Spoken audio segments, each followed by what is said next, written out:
Here. Sorry. It's a day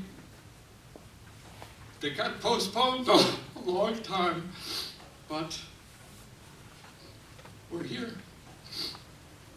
I was trying not to be emotional today for my mother's, and my father was sitting there teared up, made it hard. Anyway, this was a day I dreaded my whole life, but here we are. And it's a bit of deja vu, right? Most of you were here a few months ago for my mother's memorial. I'll probably say some of the same things. As we've heard, today would have been their 73rd, and they were a package. No, they were married 74. This would have been their 73rd anniversary. Right? They were married 74 years ago. 73, 74, 75. It's a long time. They were a package deal, as many of you know. They were basically attached at the hip. I talked to them every week on the phone, and I've lived in New York for what? This is 83, so that was 83, 42 years. And probably 3 times I talked to one of them alone on the phone. They were a package deal. And so I think none of us probably were surprised that my father died within 3 months of my mother's passing. I thought it would be quicker.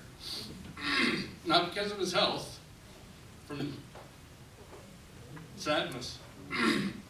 So I have no idea how to summarize our life together, so I'll give you 3 little snapshots from different points in time.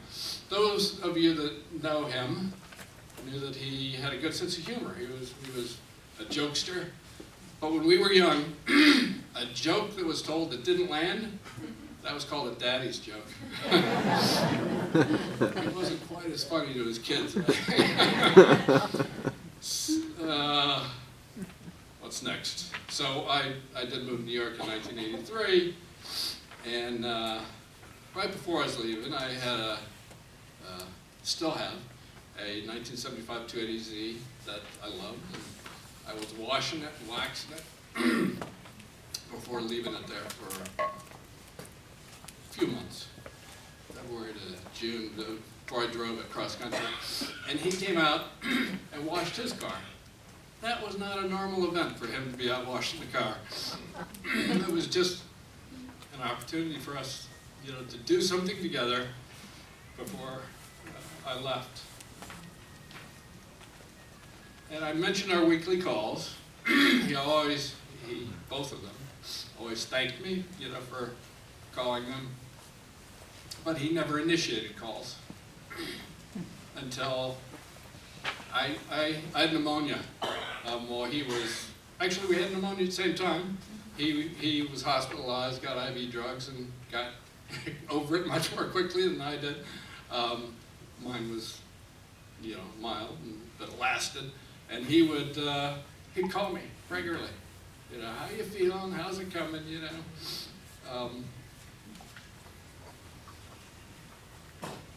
So, when I was last year, I mentioned that my son, when he was 17, lost his best friend. The car hit him and killed him. And the point of that story, once again, is that we're here to celebrate a long, happy, healthy life.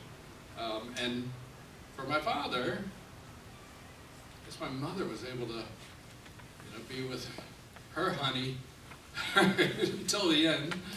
But he was able to be with the love of his life until almost the end. After she did pass, I think he was initially torn between wanting to make it to 100.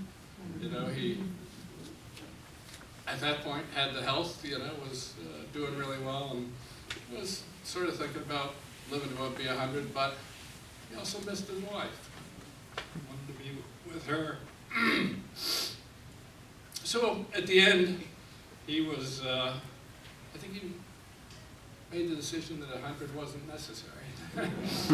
chose to be reunited So there's the saying, they'll forget what you did, they'll forget what you said, but they won't forget, why did I put this in here? They won't forget how they made you feel. Stop. He always